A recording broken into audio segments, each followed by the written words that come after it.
often we all miss the personal encounter, don't we? We do. Yeah, it's a bit more difficult to chat to people after the event when you're on Zoom. Yeah.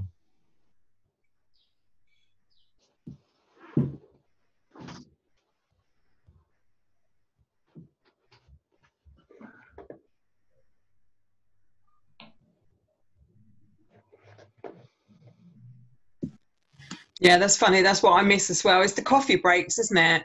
You don't have that conversation afterwards of absolutely, a good talk or a bad talk, you know, and you go out and you get some inspiration from the other people. Right?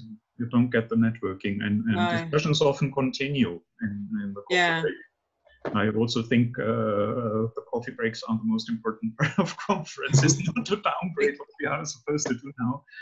But we are all, I'm very exhausted by Zoom by now. Yeah. I had multiple conferences at the same time. Now it's about time. I will turn on the recording, right? I was also supposed to do this, and then we will start, okay? I say, I count down from 5 to 0, to 1. That's very precise.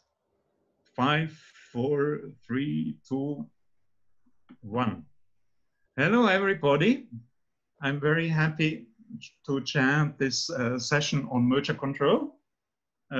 We have a wonderful group here, and I'm also happy to welcome a number of additional participants.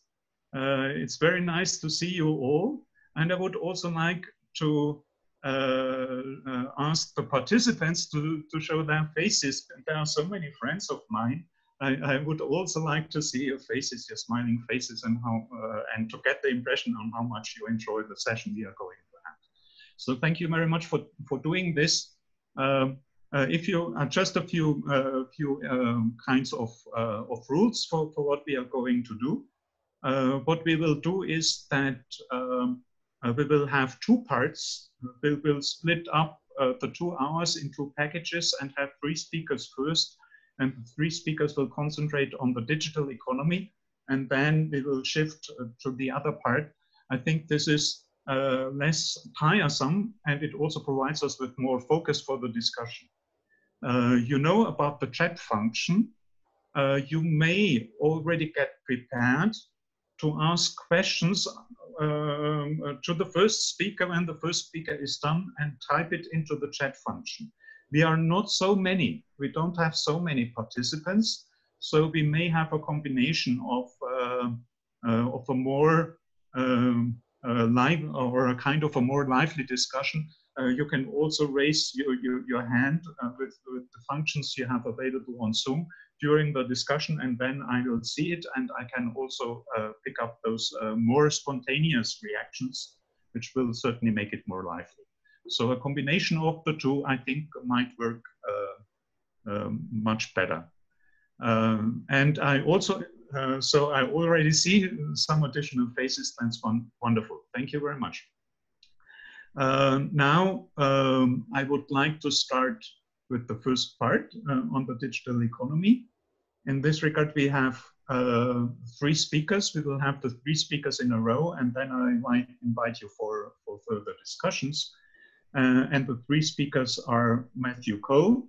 He's a lecturer at the University of Exeter, and his topic is Merger and Competition in Digital Markets, Learning from Our Mistakes. The second speaker will be Hedwig Schmidt.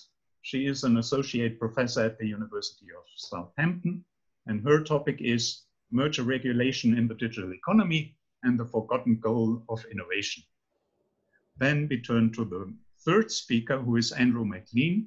He holds 2 master's degrees, one in economics, one in law and economics, and he is currently a PhD candidate at the University College of London. And his topic is Futurity and the Future of Competition, the Case of Killer Acquisitions. I will not intervene during the presentations. I simply give the floor to Matthew. Go ahead. Thank you very much. I really appreciate you inviting me to be here to speak. I'm also very aware that you've said how strict you're going to be on time, and I've had trouble keeping within that time. So hopefully you can all see my slides at this point, and I'll jump right in from here. So what I want to talk about is mergers and competition in digital markets. And to give you a little bit of context, the thing which inspired this paper was actually the sort of scenario we have in the markets at the moment. For example, in 2018, Senator Lindsey Graham asked Mark Zuckerberg to name a single competitor of Facebook's social network, and he struggled. And it's just wondering, how on earth did we get to this situation where there seems to be so few genuine competitors?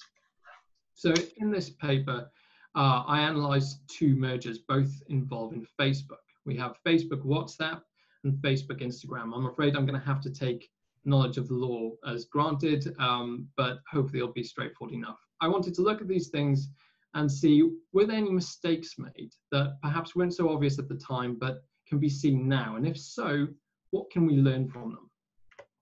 So starting with Facebook WhatsApp. So in relation to consumer messaging, which is the aspect of this merger that I want to focus on, the consumer said that the market did not suffer from high barriers to entry. They said post-transaction, there would remain a number of alternative communications apps. They said there's no significant costs preventing consumers from switching. They said the markets were dynamic and fast growing. And they said that developing and launching a consumer communications app did not really require a significant amount of time and investment, and neither did WhatsApp or Facebook have any particular advantages that couldn't be replicated. So in order to illustrate this, all these things I've just said, the Commission pointed to a number of competitors. So they showed Telegram gained 35 million active monthly users within 7 months of launching. Line and WeChat, both launched in 2011, had more than 400 million active users by the time of this decision. And Kik Messenger, they said, was released in 2010 and reached 100 million users within 3 years. So the message is clear: barriers to entry are low. And this is amazing, really, if you think about it, because this means Facebook was paying $19 billion for something that it could easily replicate itself. So in short, either Facebook are idiots, or perhaps we're missing something from this puzzle. What about network effects? Well, despite the Commission's own market investigation indicating that the number of users and the number of their friends and relatives on the same communications app was of important or critical value to users, nonetheless, network effects were largely written off due to the tendency and ease of consumers to multi-home. So that's just what I want to say about Facebook so far. What about Facebook Instagram? Well, to a certain extent, a lot of the analysis can be summed up in this paragraph. It was actually quite a short decision in itself, but this is very useful. It says, in terms of whether the apps or social networks could replicate Instagram's success, it is relevant that Instagram grew from having 1.4 million users in January 2011 to around 24 million users in February 2012. Whilst this indicates the strength of Instagram's product, I think they're just being polite there if I'm honest, it also indicates that the barriers to entry and expansion are relatively low and the attractiveness of apps can be faddish. So once again, the message is clear. Don't worry guys, these apps have stratospheric growth. There must be low barriers to entry. So what's the problem? Well, the Commission considered that there was a limited threat to competition in WhatsApp Facebook, partly because consumers were multi-homing. Consumers could use more than one app at a time. The problem is, looking at the data, I'm not sure there appears to be much multi-homing going on at all. Here's the data that we get from the decision, and these are the market shares which are provided. So if we look at those in blue, first of all, Android's Messenger and iMessage are proprietary programs that are not available on all programs. You can't just download that as an app, you have to buy a particular handset. Second, Twitter is there when Twitter doesn't seem to be a consumer messaging service like WhatsApp whatsoever. Now to illustrate this, I just want to ask a couple of questions, and if each of you could put yourself in that mindset and answer, what would it be for you? Imagine you have a Skype account, a WhatsApp account, and a Twitter account. You're sending a message to Michelle Barnier. Which platform are you using to send that message? Imagine you're running late for coffee with a friend, and you're going to send a message to say, hey, I'm running late. Which system do you use that to send that message? Skype, WhatsApp, or Twitter? I was going to try and make a third kind of scenario which would allude to you using Skype, but I don't think anyone uses Skype anymore, so I'm just going to skip that straight over. I could be wrong, but probably most of you have picked similar answers to each question. Why? Because apps, despite having similar features, so for example, they might all have the ability to send messages, are in fact completely different in the eyes of the consumer, depending on the type of interaction you're looking for. No one, I believe, sends a message on Twitter to tell someone they're going to be late for coffee. So what about the explosive growth? The decisions are both smattered with consistent and repeated references to the explosive growth in users. This brings the authorities to the conclusion that consumer apps are fast moving, consumer switching costs and barriers to entry are low. But is that true? Does explosive growth in users really equal low barriers to entry? And as far as I can see, the short answer is no. And this is because of what I would describe as the virgin soil effect. This is when a new product is launched, like consumer messaging, and when it's first invented, there's a huge disruption to the market and staggering user growth. Great. However, once these apps are established, the land has already been settled, and actually it's really hard for new entrants to enter the market. Why? Well, because when the vast majority of your social group uses a single app, it's really difficult to switch to another when hardly anyone is using it. You could have, of course, asked your friends to switch to the new app, but they're probably only going to do it if they're confident that their friends are going to switch to the new app and their friends are only blah, blah, blah, and so on and so forth. You just don't do it because you're not confident everyone else will move over with you. And this is actually supported by the Commission's own figures. Take, for example, what the Commission says. Where are these competitors that are growing? Who are they? Line, WeChat, and Telegram. And where are they based? Well, none of them really have a significant presence in the EEA.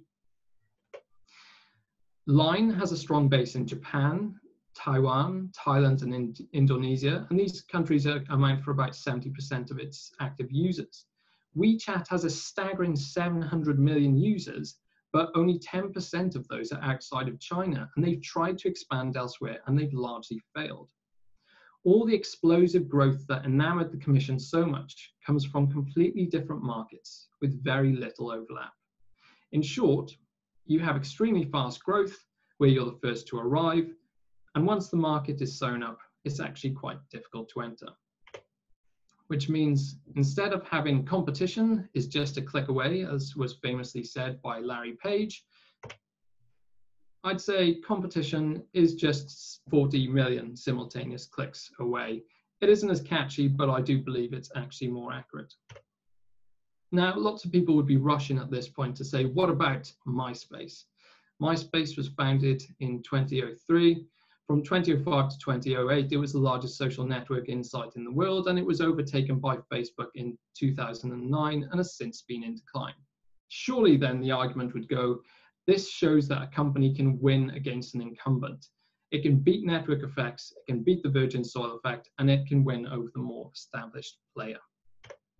Well, not really. MySpace was founded in 2003, and Facebook was founded in 2004. What MySpace shows is that if two players enter the market at the same time, you do have a genuinely competitive market. MySpace and Facebook were founded around the same time, and they were growing around the same time. It wasn't so much as a fight between an incumbent who is dominant and a new entrant, it was two protagonists, and Facebook managed to win. There's nothing wrong with that, but it does tell us the most important time in a market's development is when the market is subject to this virgin soil effect, when it's not being dominated. Those early stages are really important because that is when the genuine competition can take place. And this raises a fascinating and worrying question. Can dynamic markets actually hurt competition? Now, I'm sure you're all familiar with this graph. This shows the adoption of technology in the United States. And you can see, broadly speaking, that technology takes longer to be adapted earlier in history. And as we get closer today, the adoption of technology is almost vertical. It happens extremely quickly. And this is worrying, because if we have a slow growth market, let's imagine there's a point where network effects make it very difficult to enter a market. Perhaps, let's say it's 70% of the market share. If it takes you 35 years to reach 70% market share, then other interested businesses have a window of opportunity of 35 years to enter the market. If we have an explosive growth market where you can reach 70% of the market share in just 10 years, then that means anyone who wants to enter the market now has only 10 years to do it. In other words, the window of opportunity to enter markets with strong network effects appears to be shrinking. Very simply, if there is a point at which the markets crystallize and they're difficult to enter, that divided by the rate of growth gives you your window of opportunity. So the faster the rate of growth, I'm afraid, the smaller the window of opportunity. I realize I'm just about over time, so I'm going to try and wrap up here. So what does that mean for policy? I'll be very quick. But first of all, we need to be very careful about multi-homing and checking that just because apps look the same or have similar functionality, it doesn't mean they're used in the same way. Authorities need to ensure they're not dazzled by the numbers, because essentially explosive growth does not mean low barriers to entry. And we also need to be aware when we're considering mergers in an early stage of a market, or even mid stage perhaps, we need to be aware of the virgin soil effect to ensure that there's sufficient competition in future to allow the merger to go ahead. And that's that. Thank you very much. Thank you very much. Hedwig.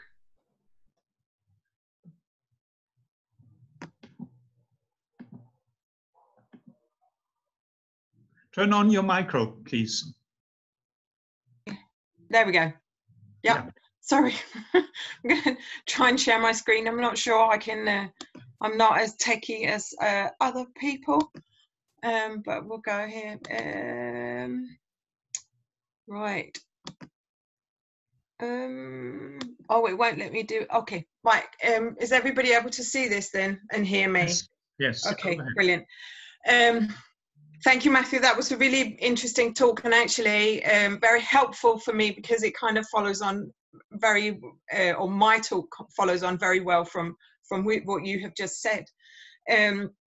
So again, I'm also looking at merger regulations, and in particular in the digital economy. So my focus has been on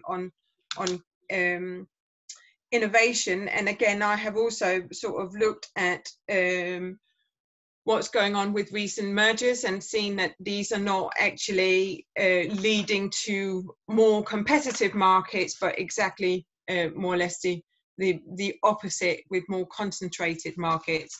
So digital economy markets, I think we all know that they consist of multi-sided platforms, big data, strong network effects, the whole problem of having a free of charge products and services, which then sort of encaptures the customers. And then there is this strong network effect that Matthew just talked about, where people are not likely actually to wanting to swap.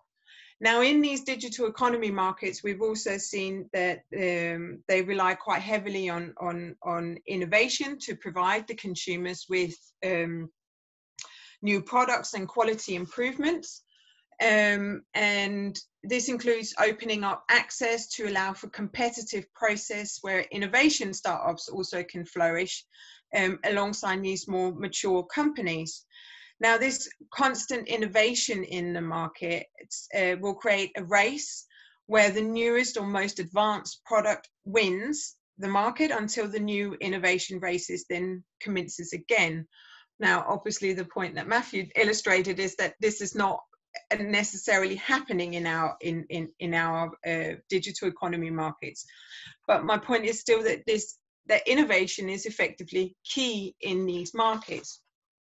Problem being that instead of us seeing these innovation races, these markets are increasingly becoming more concentrated and then controlled by one or two online platforms.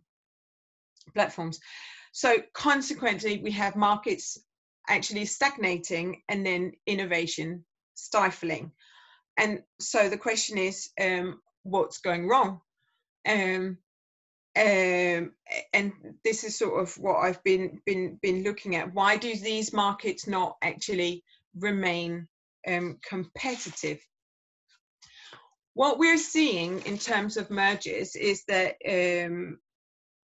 we've had a wave of them lately, and whilst there's nothing unusual with mergers in emerging markets, these mergers have been primarily conglomerate mergers between large global corporations and then these minor startups with price tags that's been excessively high. And the question sort of that I'm partly raising is why were these mergers permitted if they eliminate a potential competitor or they curb future innovation?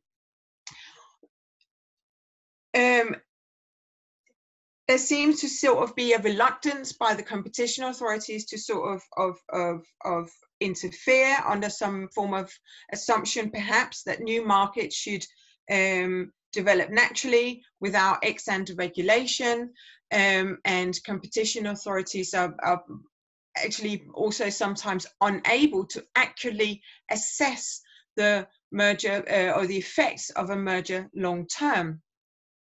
And as a result, what they're using instead is short-term elements to sort of which becomes a proxy for the long-term assessment. So the initial explanation for this could be found perhaps as a sort of a reluctance to interfere in these markets, and this argument is you know supported very well with Adam Smith, for instance, his theory of the invisible hand and neoclassical economic theories, as well as those by the Chicago School, that we need to leave the markets alone until they can develop for themselves. So what they're saying is that under these theories, competition is not particularly hindered as long as the economic welfare remains unharmed. What was interesting actually yesterday when we heard from Commissioner Vestager when she was talking, and she was pointing at the fact that actually maybe I'm slightly wrong in the assumption that the Commission didn't want to interfere, but actually they did want to be involved in these markets, but they just don't have the right tools at the moment. So now they're looking at these right tools to be able to interfere with earlier on, at least in digital economy markets.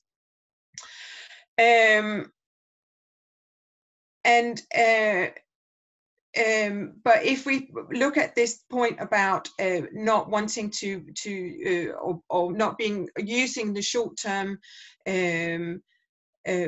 proxies for a longer-term assessment of markets, we see that has occasionally been applied in the digital economy, and also been expanded through this idea that the digital economy markets are volatile in nature, and they're fast moving, they're dynamic, and therefore we should avoid aggressive merger enforcement to allow for the markets to develop.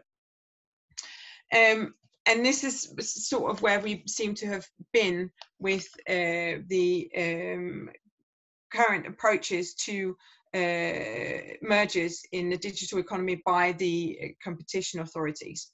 And this, of course, has made that they have established it's more difficult when we're talking about conglomerate mergers in particular. It's more difficult to establish a proof that the mergers between two companies have enough there that they're actually competing and could potentially do so also in future markets. And this is made harder by the fact that digital economy markets, products and services have these overlapping functionalities and can change significantly over a relatively short period of time.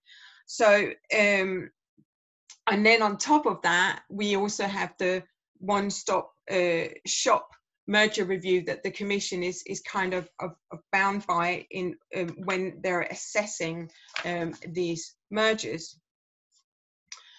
So in the EU, there has been little assessment of or focus on innovation in conglomerate and vertical mergers.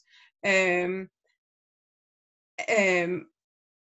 in case we've seen that in cases such as Google, DoubleClick, Facebook, WhatsApp, and so on, the focus that the by the European Commission is in the assessment of mergers has been more on the current and immediate future of the markets and not about these long-term goals that ensures that the markets remain competitive. Additionally, the effect on innovation was actually hardly addressed in any of these merger reviews. In Microsoft and Yahoo, which was more of was an actual horizontal merger, the Commission found that there would be no negative effect upon the merging parties and innovation because Yahoo was already a weak and declining innovation force. It didn't even consider the effect that the merger would have on the other competitors in the market in relation to innovation when Yahoo sort of would disappear. If you look at other types of horizontal mergers, so the Dow DuPont more recently, they're much more focused on innovation. And also empirical studies, the more recent empirical studies, they have found that mergers in high R&D intensity markets will actually decrease innovation for both the merged entity and the non-merged competitors. So innovation, looking at innovation should be key.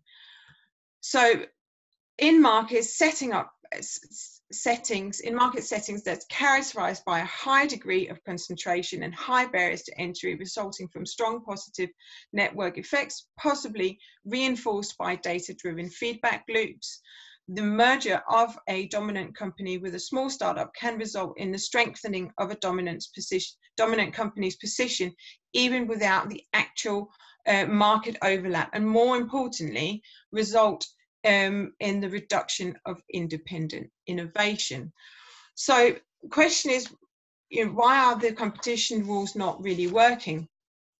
Well, one of the points, one of the reasons that I sort of have looked at is actually the idea that they apply the consumer welfare approach to markets. So one that's focused on these short-term goals of price and output, and this assumption that should a merger result in market power, the new entrants will be permitted to later come onto the market if at all possible. On the other hand, then that it's ignoring and or they're unable to actually detect strategic behaviors and longer term effects. So the consumer welfare approach poses shortcomings in ensuring the new innovative markets remain innovative as well as competitive, because of this point about the welfare, consumer welfare approach being focused on the short-term goals. Empirical evidence suggests that the opposite is actually quite often happening in the market of not allowing other people to enter. I have seen your thumbs up, and I'll be super quick to try and finish off. So one, for example, that I put down here is we're seeing different kind of strategic behaviors as we saw, for instance, with Amazon. So solutions, what can we do in order to try and change things? Well, we could do a full abandonment of the consumer welfare framework, and then perhaps instead focus on ensuring a more effective competitive process and market structure. And this would sort of align ourselves actually more closely with the old-fashioned competition rules that we had by the Court of Justice, and which they haven't actually fully given up on yet. So in the Court of Justice case of GlaxoSmithKline, the court said that the consumer welfare goal have been reached through the creation of an effective competitive process in the marketplace. Another approach would also be to readjust of the consumer welfare theory and then honing in on the problem that lies with oversimplification of the economics and misuse. My conclusion would be that we should change the merger review. So we need to refocus it to a structure of the market to ensure effective competition. Ask the questions: will the market remain healthy, competitive, and innovative after the merger, and will the merger subdue or eliminate competition? So it's more of a hands-on approach as opposed to a hands-off one, in particular when the markets are in their infancy.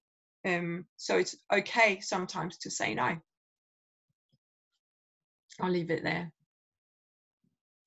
Thank you very much, Hedwig. We now turn to Andrew. Yes, thanks very much. Hedwig, do you need to stop sharing your screen before I can start mine? Okay, yeah. Great, thanks.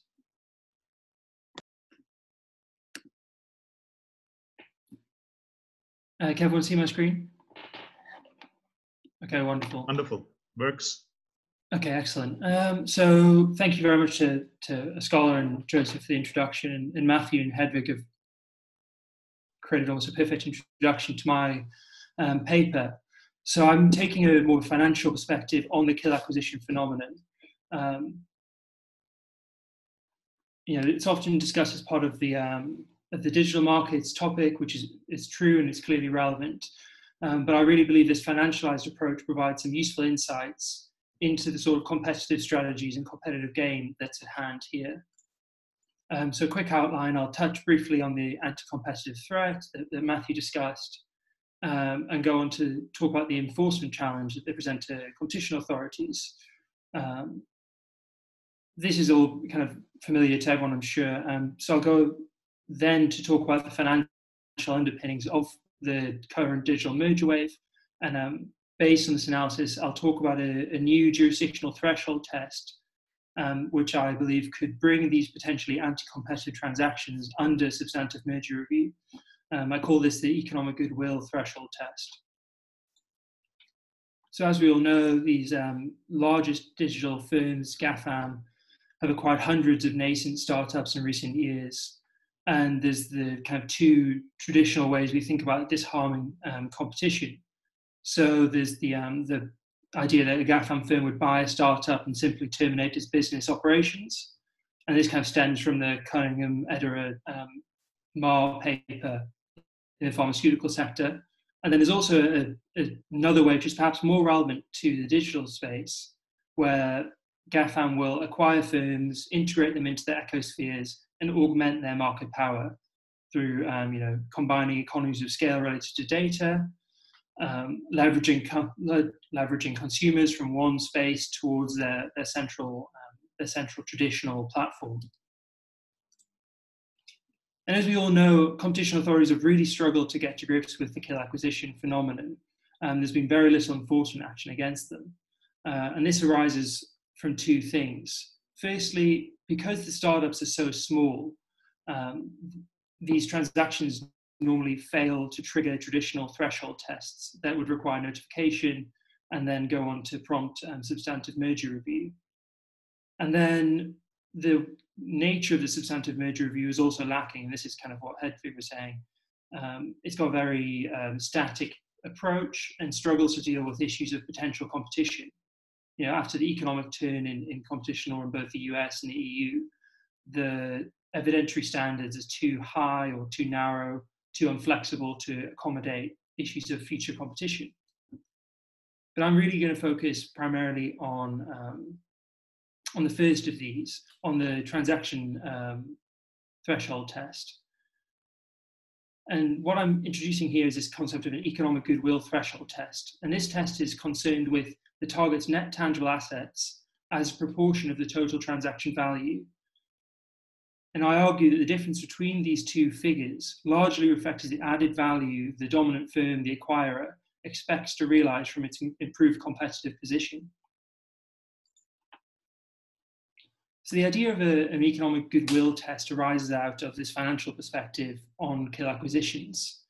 And we can see finance interacting with digital mergers in two ways. So normally from the bottom, or as has been discussed more broadly in the field so far, from the bottom up, with venture capital providing a vast amount of funding to startups, incentivized by these enormous transactions, these enormous acquisitions.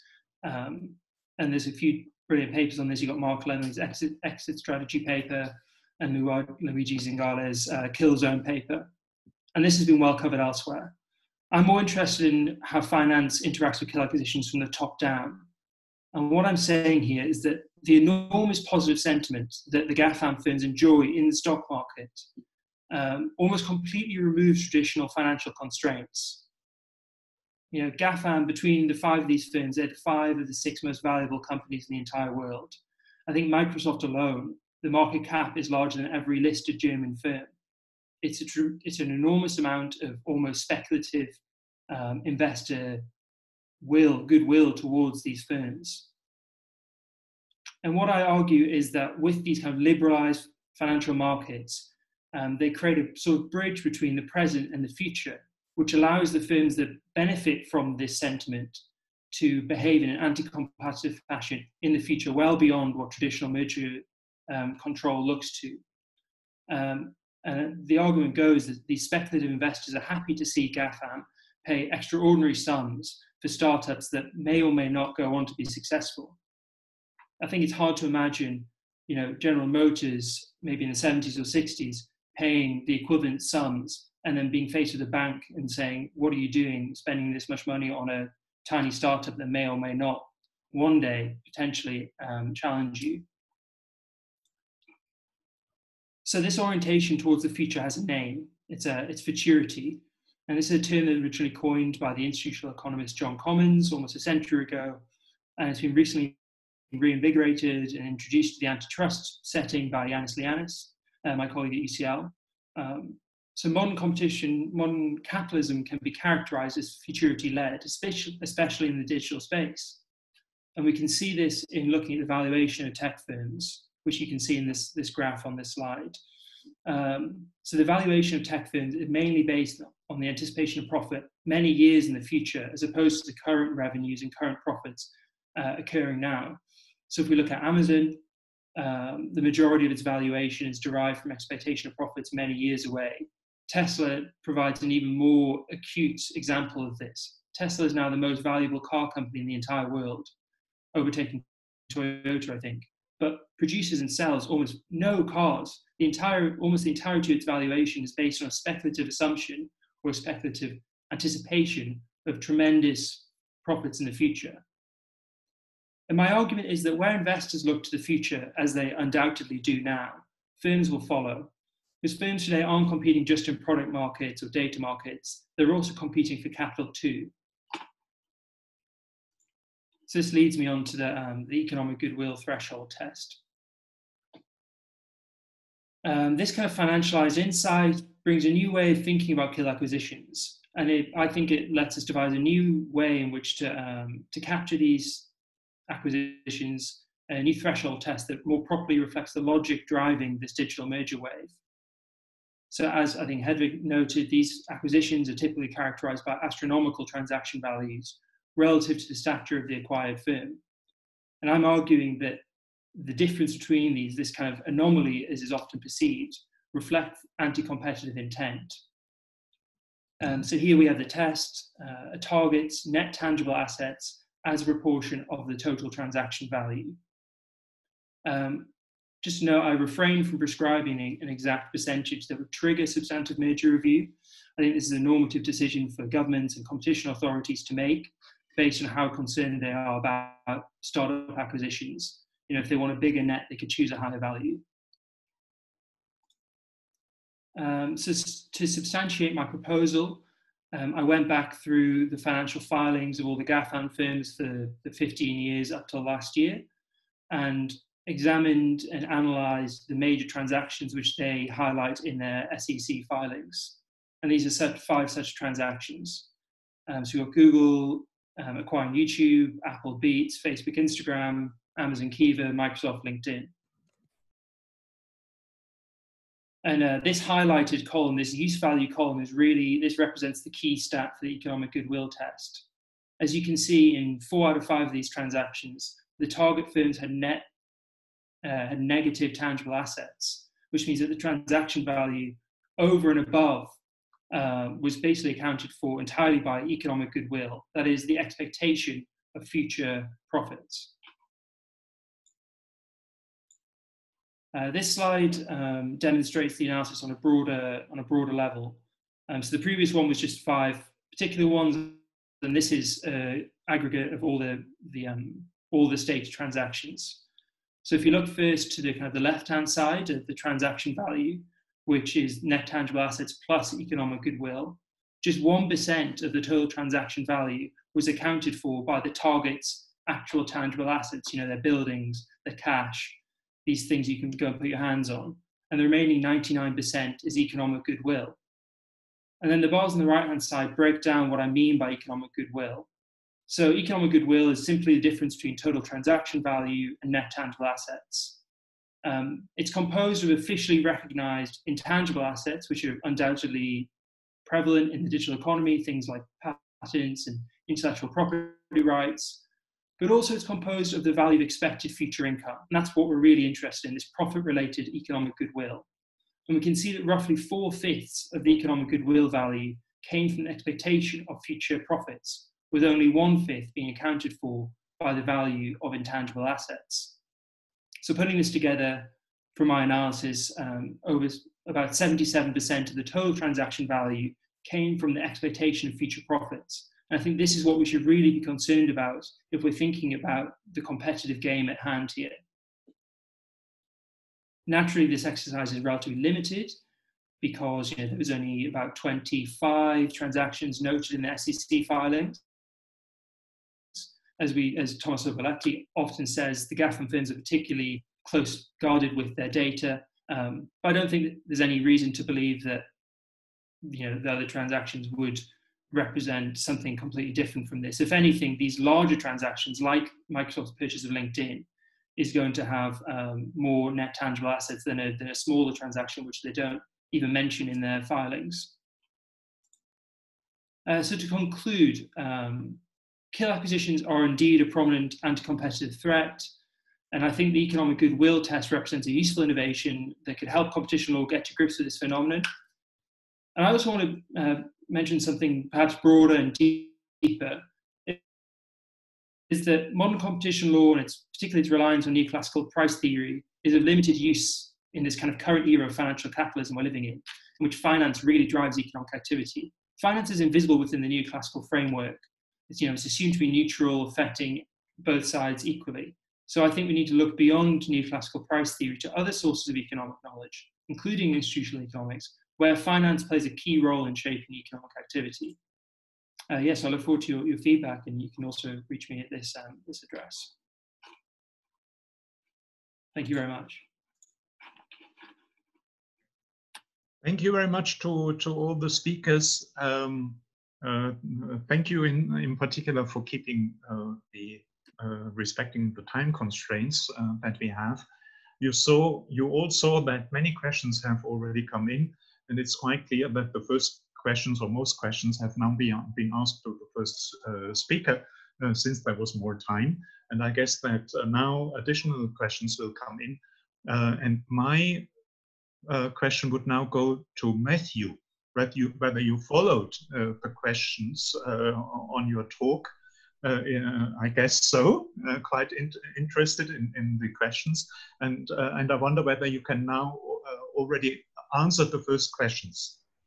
Otherwise, I'm also happy to summarize it a bit. I did the same. I'll go through. So I'm just looking at Ruprecht's question, which is, what is the policy implication of the short window of opportunity to intervene? I think there's probably two issues here. In terms of mergers, I think it's lots of the framework which needs to be there for dealing with what I've said is already there. But I think what needs to be recognized is that there are two different phases in many markets which are restrained by network effects. And I think if they don't take that into account when evaluating mergers, they're going to make the wrong decision. I think they have made wrong decisions and they're going to continue to. So part of it is just reflecting on what we now know. But the other part, I think, is what, as Marguerite Vasseo was talking about yesterday, perhaps greater use of interim measures are going to be necessary now. If we know that there's a very early part of the market development, which is extremely important, we probably need to think a little bit more about using kind of interim measures at that point. Hopefully that deals with that. Can I continue? Yeah, sure. Okay, brilliant. Should be also said, do you think that when the example of MySpace is taken to say that the market is contestable, the example of all the apps that could not survive competition with Facebook is not taken into account, and this makes it an anecdotal example? Yes, is probably the short answer to that. I agree. I think MySpace seems to be an unwise choice to just rely on. If to take an extreme example, if we all tried to starve ourselves for a month and a half, maybe one of us would survive, but it doesn't mean that's a good idea for us just to do that on a regular basis or to rely on it. And looking at MySpace surviving when all the others have failed does seem to be a bit anecdotal. And also, like I say, I think MySpace and Facebook were far more equal than people like to think. If you look at it, like I say, they were established a year apart. They weren't that different. And unless people take that into account, then I think it's a bit of a false way of looking at things. Oliver says, excellent presentation, thank you very much. Is really a misconception of the pro-competitive effects of multi-homing a problem, or rather a faulty market delineation? Absolutely, I think it's a faulty market delineation, to be honest with you. The strange thing is, if you look into the Commission decision in WhatsApp, they almost recognize this, and they actually say, ooh, we're not actually really sure if all these things fit in the same market, but the result is, if I can be a little bit flippant, is, oh, but who cares, because look how good the growth is. So the one flaw they do consider, and they do almost recognize and pause to think, have we got this right? But then they just go, oh, but it doesn't matter, look how many users that you can add. So I absolutely agree. The multi-homing, I think, is an issue where we don't need to look at what they do. We need to look at how they are perceived by consumers. It is the substitutability test. The test is already there. It's nothing new. We just didn't apply it correctly the first time, because we said, yeah, Twitter, WhatsApp, yeah, they're in the same market. And I just don't think that's the case. So thank you very much for that. There's one question here. I've had like I can't quite work out. So Simonetta asks whether we should look at things more strictly like venture capitalists. I'm not quite sure what you mean by that, but I'll give it a go, unless you want to add to that. If you talk and explain what I was meaning by that. Actually, it was a sort of bridge between your presentation and Andrew's presentation, which is offering so the financial perspective a little bit more. And then, of course, we had this morning the annex session also another view looking more at capabilities. And so perhaps we should switch a little bit our view when we think about products which are a little bit different from potatoes or whatever, which are data and software. So, I mean, I haven't got the answer for that, but perhaps just bridging the views between yourselves, I see your panel here, and Andrew could be quite promising. Right? That would be. Well, I think Andrew might have more to say on that, but I think, yes, when you're looking at venture capitalists and the way they act more strategically, I'm not sure we've really taken that into account sufficiently. Because if you are valuing these companies so highly, you've got to ask the question why. Like I say, it's a bit ludicrous to think that Facebook are idiots just because they're throwing money out all over the place. These are smart people. They've got to the position they are for a reason. If they're paying $19 billion for something, you can bet there's a reason for it. And I'm not sure we're really taking that into account. But thank you for that as well. I think this is the last question for me. So can the virgin soil effect be generalized? Google, for example, was launched almost a decade after the first search engine. What can we have as a general framework for the window of opportunity?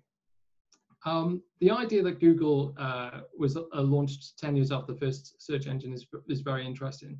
As far as I'm concerned, though, Google, because of its crawlers and the way that it functioned, was a major innovation, which then essentially changed the market. They were essentially a disruptor of a digital market.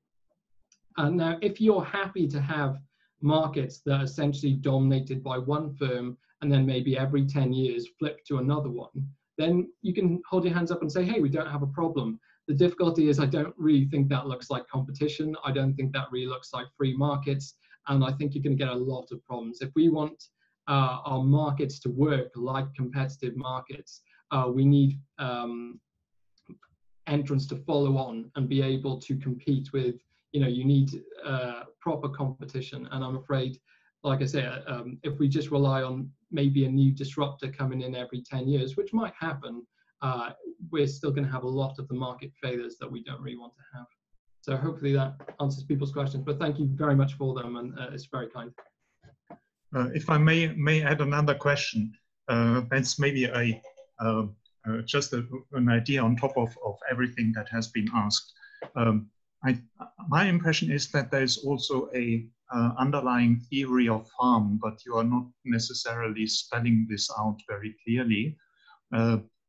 Basically, what you are saying is that at the very end, we will have a natural monopoly. Network effects are very strong, and there's kind of a window of opportunity, which I would rather then phrase as the period when firms compete for the market. And that is actually maybe also the theory of harm. You want to protect competition for the market, right?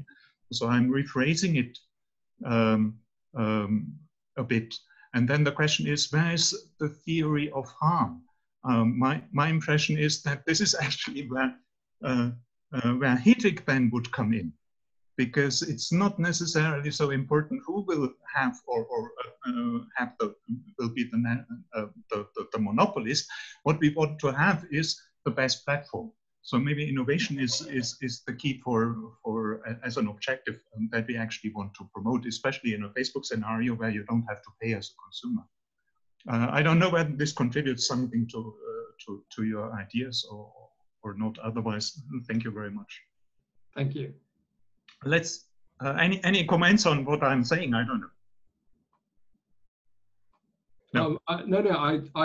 I agree. There's the idea of preserving that competition is so important, and I think there is a difficulty in identifying the theory of harm, in the sense that we're so obsessed, or we're so used to that kind of price mechanism where we can put a number on it and we can say this is the benefit that we're going to get, and this has all been washed and thrown out the window with nominally free services.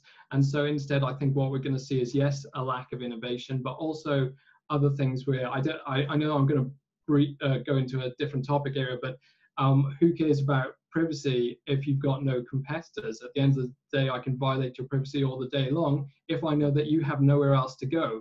And so there's far more to any one product than just the price. And I think, unfortunately, particularly through price theory, which has been mentioned by Andrew and things like that, we have this challenge that we've been so obsessed by looking at the numbers and what we can measure, we're kind of more precisely, we've ignored all the other aspects of competition, which are just as important, but we find it a little bit more tricky to deal with. Okay. Oliver, do you want to come in again? I just wanted to add that the competition for the market that you mentioned, of course, requires that the market remains open or contestable, and exactly, yeah. So it's supporting the idea basically, and I think that especially when we look at the cases that were discussed, then it is about. Actually, I mean, the term killer acquisition was not invented at that point in time, but it's a mixture of taking away something that could have become a competitor to Facebook, both Instagram and WhatsApp, And then at the same time, it has these, and this is maybe the addition, it has this walled garden style effect in the sense that if there is a new function that may get interesting in some neighboring market, it can also be very attractive instead of being innovative by yourself, just taking that on board and then not killing it, but blooming it in your own garden, within the walls of your own garden. And I think both is equally dangerous for keeping the markets open. And especially the second case is very challenging because in a way you could say it could be efficient that a big company is developing if that is a useful tool. But on the other hand, any competitor that could then also get into, I mean, WhatsApp, I think with what WhatsApp have remained a company on its own, they would have now many features that Facebook and Instagram have developed by their own. Yeah, and so it's really not that easy to assess that. And just a side remark as an economist, for us, neoclassical price theory ends around 1925 with Robinson and Chamberlain, and modern price theory is very different from that, and of course takes into account behavioral aspects, naive consumers, dynamic aspects, and so on. Just a side remark. Sorry. Thank you very much. Can we turn to Heuristic? Maybe can you answer your questions? Yes, of course I can. Just trying to find out how high up we go. So I think Marcos is the first one, isn't it? Why isn't there reduction in innovation and efficiency? Is more always better?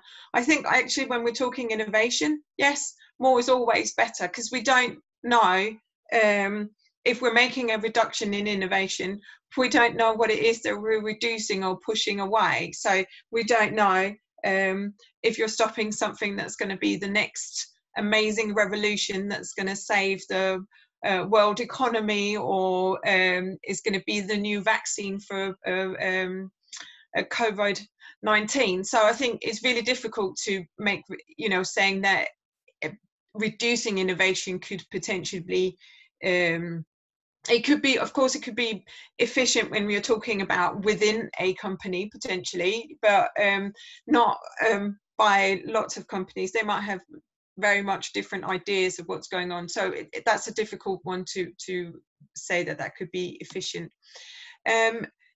Because asks about it appears that maintaining the structure of the market is gaining currency to ensure innovation. Assuming it's economically correct, what should be the policy implication? A, should mergers be prohibited altogether? No, I wouldn't say that. I would actually say probably be delayed would be the initial way of dealing with it. It's if you have a market that's in its infancy, maybe not just jump at the gun and start selling off the companies, but just let the market evolve a little bit before all the big companies comes in and tries and buys up all these new innovative companies. And then alternatively, what criteria be resorted to prohibit only problematic mergers? Now, what in my research, what I came out with was basically that there doesn't seem to be much of an issue in relation to horizontal mergers. The Commission is much better in horizontal mergers to deal with innovation issues. They will look at whether there is what they called in Dow and DuPont, they talked about innovation space. But this doesn't happen in conglomerate and vertical merger assessments. So it's about being more critical or scrutinize vertical and conglomerate mergers on the same level as you would with horizontal mergers. That maybe just pushing that boundary and just saying, well, because it's vertical mergers and they don't really share much markets at the moment, then it would be okay to let them merge. But maybe it wouldn't be okay. And I think this is what my reading of Facebook and WhatsApp and Google and DoubleClick is, that if we had scrutinized them a little bit more and considered it a little bit more, then maybe saying no would have been the right thing at that point in time. That doesn't mean that later on, when the market has developed further, then it would be okay to let them merge. And then another, but again, it would be looking at structure. So I think it's very interesting to note that the Commission is looking into this idea of having a market structure assessment now. So not only having Article 102 and 101 and the merger regulation, but they will have this new tool they're looking at to see if they can jump in if they feel that a market is going astray. That also ties in kind of with Vincent's question: shouldn't mergers and digital economy be analysed in a vertical basis and not only horizontal terms? So actually, what's happened is the opposite. So primarily, the mergers that we've seen in the digital economy markets have been vertical and conglomerate rather than horizontal, and so I say greater scrutiny of them. And finally, I think Roberto had a point down at the bottom. Do you think that competition authorities must have attention to conglomerate mergers? Yes, greater attention on those on the same level, at least, as horizontal mergers, because then they would at least pick up on these innovation issues that is currently seem to have been sort of left out. And I think that answers everything. Thank you. Thank you, Hedvig. Let's turn to Andrew. Thanks. Yeah, I'll just identify the first question aimed at me. Yeah, so to Rupert, on the idea of, is this a problem of antitrust in digital markets, or is it a problem of wrong incentives in financial markets?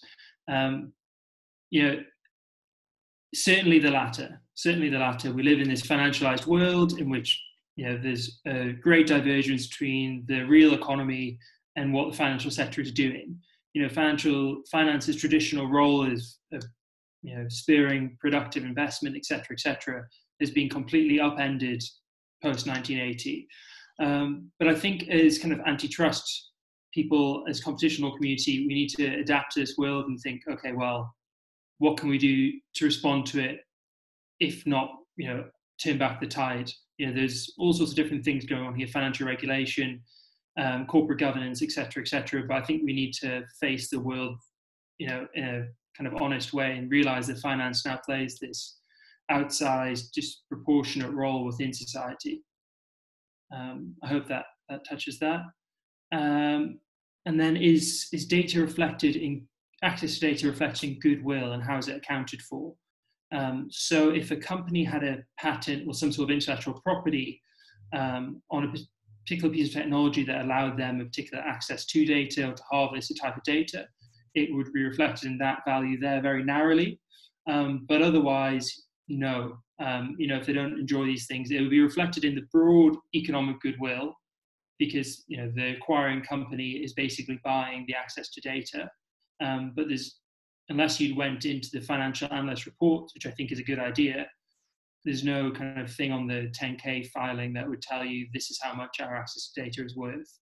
But I certainly think that an investment bank or an M&A house would have analysts who do that work. And I think that's a really important exercise to do. I think Charles River Associates have a few papers on this idea of financial valuation analysis. So what do I think about the transaction value-based test as proposed by the German Competition Authority, and I think the Austrians too? I think it's fine. Like, it shows some sort of interest in the subject, but I think it's kind of missing the point. You know, it could capture some kill acquisitions, but it doesn't actually reflect what is going on here. And that's why I think this proportion-based test that I'm suggesting is an advance. It's a more useful tool than just a flat valuation test, because, you know, we have that in the United States, and it's not doing a great deal of work there. So I think what we should really be interested in is this ratio between the size of the firm and how much GAFAM or whoever else is willing to pay for it. I think that's what we should really be interested in. And it's not that much more difficult to calculate. You know, it's reliable, it's solid, it's not easily interfered with. I think it's administratable.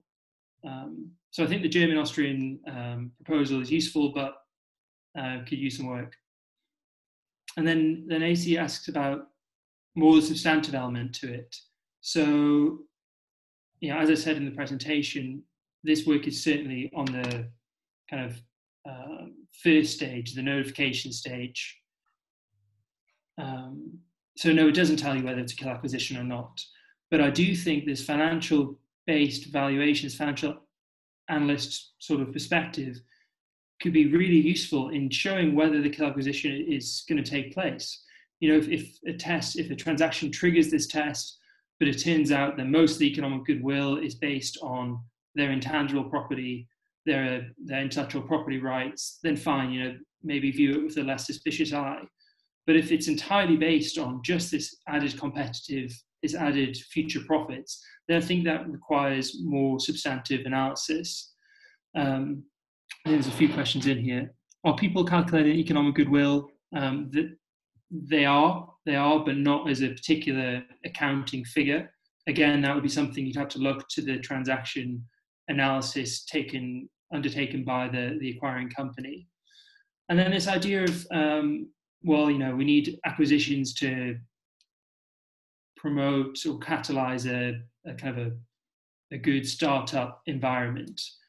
I think I've got a couple of things on this. Firstly, okay, but acquisition doesn't need to take place by the dominant firm. You could be acquired by another company which isn't GAFAM or isn't, the dominant player in that market, and that is a sort of detail that I think is often lost. And then also, and this is something that Christina Cafaro says a lot, having a startup in Silicon Valley doesn't entitle you to become wildly rich at the expense of our competitive outcomes. If a company can't scale up, and the only thing to do is it's either the company fails, or they get rich by selling their company to Facebook. I don't really care about these one or two people not receiving their big paycheck. Yes, that's kind of what I'd say on that as well. I just think that GAFAM are just rolling over the digital economy, and I think the economic goodwill test is a way of putting a hurdle in front of them and saying, okay, if you think these acquisitions are so efficiency enhancing, prove it. Even Joshua Wright has come out recently and said we should have major retrospectives. I don't think it's too much to ask that they actually demonstrate some sort of efficiency. Thank you, Andrew. I'm afraid we do not necessarily have more time for discussion. We need to turn to the second group of speakers. So I hope you all have your presentations ready to show them to the audience. I would like to present the speakers. The first speaker will be Alexander Svetlicini, who is an associate professor at the University of Macau. And he will talk about the interactions of competition law and investment law, the case of Chinese state-owned enterprises and EU merger control regime. Then the second speaker will be Shilpi Bhattacharya. She is a professor at Tyndall Global Law School, and before she did a joint European doctorate in law and economics at the Erasmus University of Rotterdam. And she will talk about merger motives, firm rationality, and the law of potential competition. And last but not least, we will listen to Annika Stör, who is a researcher at the Chair for Economic Theory at the Ilmenau University of Technology. And she will cover the topic of price effects of horizontal mergers and retrospective on retrospectives. So the floor is yours, Alexander. Go ahead. Yes, thank you, Joseph. Very nice to see you and all our speakers. So in the short time that I have, I would like to focus on the 3 points.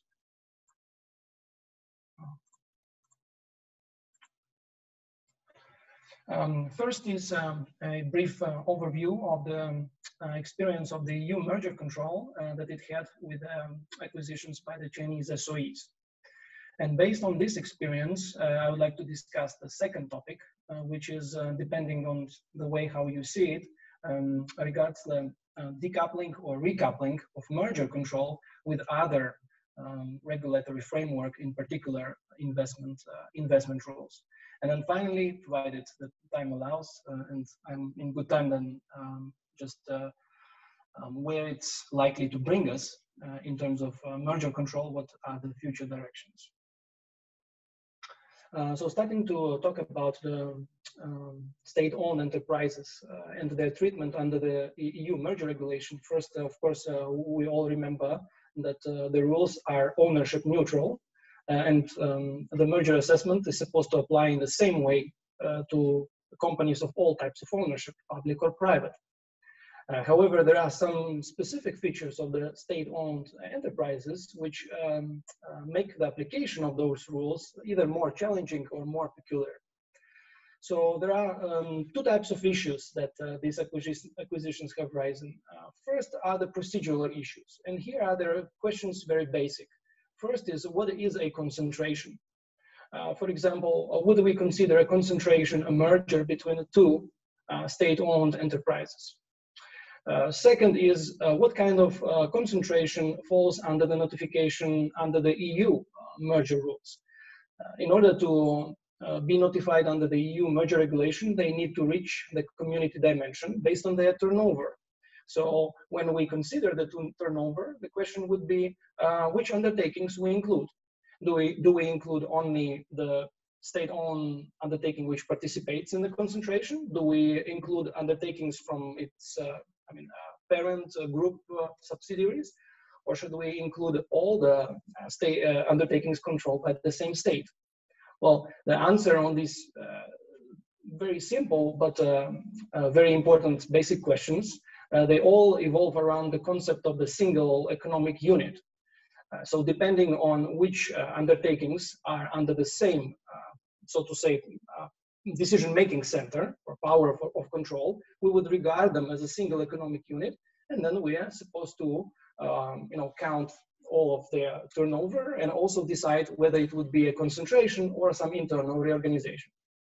And then, of course, when we come to the substantive issues, and this is the competitive assessment of the merger involving an SOE, there again, this issue of single economic unit comes in because there we would have to ask how the state is exercising its control over the SOEs, whether it exercises a decisive influence over the commercial behavior and decisions of these companies. Why? Because that would be very relevant to how do we predict the behavior of these companies in the market in the future.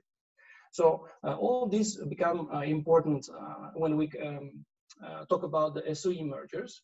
And when we talk about the experience of the European Commission with Chinese SOE acquisitions, we have to remember first that until relatively recently, more precisely until 2011, the EU Commission only had experience mostly with the European SOEs controlled by the European member states, with a few exceptions of some Russian companies and some sovereign wealth funds from the Gulf. Most of the companies were from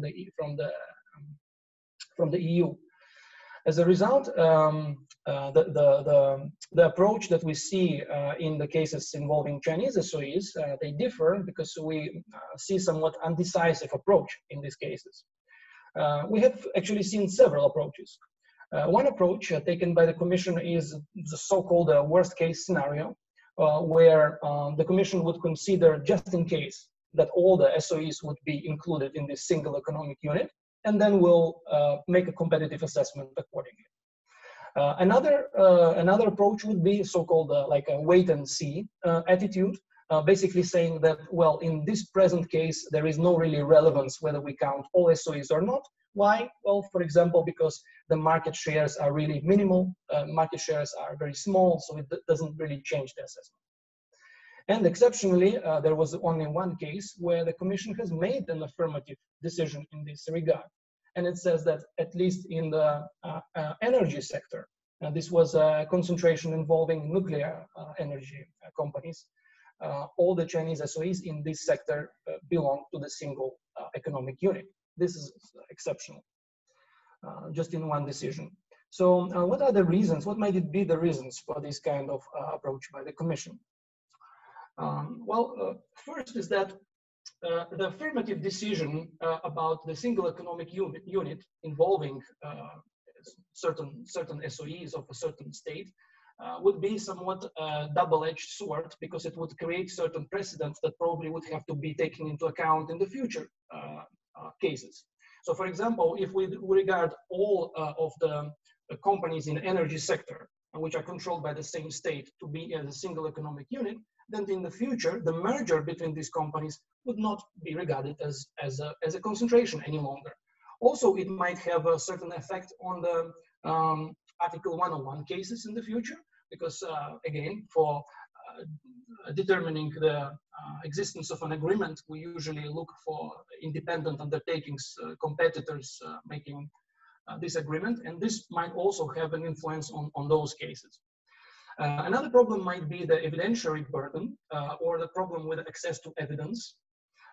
If we see the Commission decision, we see that the evidence that they are using very often is very anecdotal. For example, they are using some excerpts from the official website of an SOE saying, you know, how much they interact with the government or how much they follow the policy directions and so on. Some general references to OECD studies or academic works. So the question is whether actually there is a sufficient evidence that allows the Commission to make an assessment about these questions. Another difficulty is the specifics of the Chinese SOE governance, because in addition to the regular corporate governance tools, there is also a parallel political system of control, which is usually not present in this merger assessments, even though it has a very significant effect on the decisions taken by the SOE. As a result of this cautious approach, we don't see any clear guidance that would come from the Commission and could be taken into account by the national competition authorities when they handle these mergers under their national merger regimes. As a result, we don't see any kind of coherence in the decisions of the national competition authorities either. So where did it bring us? It brought us to the situation that all of the acquisitions were cleared under the EU merger regulation, except for one where there was some commitments taken by the company. Before we move to the reaction on this sort of practice of applying merger rules to the SOEs, just to mention that in the EU merger regulation, we have this Article 21, which allows member states to intervene based on public policy interests, and some of them are clearly recognized as legitimate, for example, public security. However, in these cases, there was no any intervention of the member states in those cases analyzed by the Commission based on any of these criteria. So there was no intervention. All of these cases were cleared. So where do we go from there? We go from there to the numerous calls for reform of the European merger control rules, and they basically goes in two directions. First direction is that the stakeholders require the EU Commission to take into account other considerations besides the competition on the internal market. For example, competitiveness of EU companies on global markets, possibility to establish national champions, and so on. And on another hand, they try to make the application of the merger rules more stringent for foreign companies, asking, for example, the Commission to take into account reciprocity issues, such as, for example, application of merger control, state aid, and competition rules in the country from which the acquirer comes. And also, you know very well all these suggestions to introduce political layer to the merger decisions by granting the European Council with the veto powers over the Commission merger decisions, something similar to what we see, for example, in Germany. Now, from the very outset, as you know, the European Commission was very much opposed to those kind of calls for reforms, not willing to make merger control more political or introduce these additional considerations. So the ways that they have proceeded were by adding different parallel regimes and parallel reasons or grounds for screening of those mergers. So the first was the adoption of the EU FDI screening regulation, which basically advised member states to adopt their FDI screening regimes, which would also take into account the ownership of the company that would like to invest or to acquire another company. After the outbreak of COVID-19, the EU Commission issued a guidance in March of this year, urging the member states further expand this regime and accelerate the adoption of the ADI screening. We can immediately see that several member states reacted and tabled the legislation, which covers not only acquisitions, but even quite low shareholding investments. And very recent development, the EU Commission published a white paper on foreign subsidies, which also tries to introduce a screening based on whether the acquirer has received foreign subsidies to support the acquisition. So what do we have as a result? As a result, in parallel to the merger control, we will have two additional screening mechanisms which could cover potentially the same transaction. For example, an acquisition by a foreign SOE of a European company. Each of these screenings will run in parallel, and each of them would have a different substantive test and different remedies that can be imposed. So one way how it can affect the merger control and merger control authorities is that national competition authorities might play double or triple role in case the member states will decide to assign to them these additional screenings. And also the role of the merger control and competition-based assessment would be diminished, because now the member states would have additional powerful tools how to block or condition an investment or acquisition based on the grounds other than competition. This could lead to a very interesting dynamics of relations between the national competition authorities and other institutions in their member states, which is very interesting now to see in the light of the ECN Plus directive. But there is also, of course, okay, so I see Joseph is already saying that my time is up. So just to give some example showing that actually the merger review of the SOE acquisitions is still possible. A very recent decision by the German competition authority in a case of Chinese SOE acquisition of a German company contains actually a very clear, substantive and detailed assessment purely on competition grounds, clearing the acquisitions. All right, so just the last slide.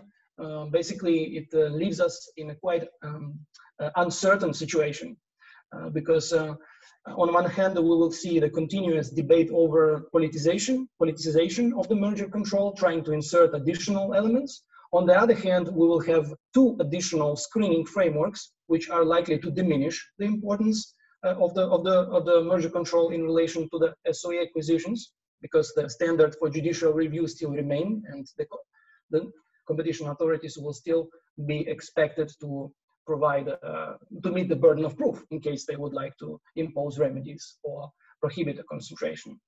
All right, so, but since my time is up, I just would refer you to the full paper, and would welcome any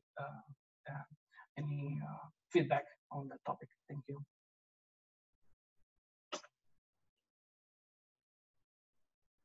Thank you very much, Alexander. We will now go to Shilpi.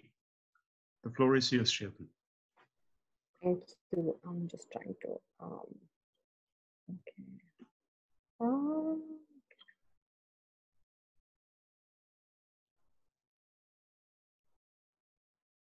I don't know why it's not letting me.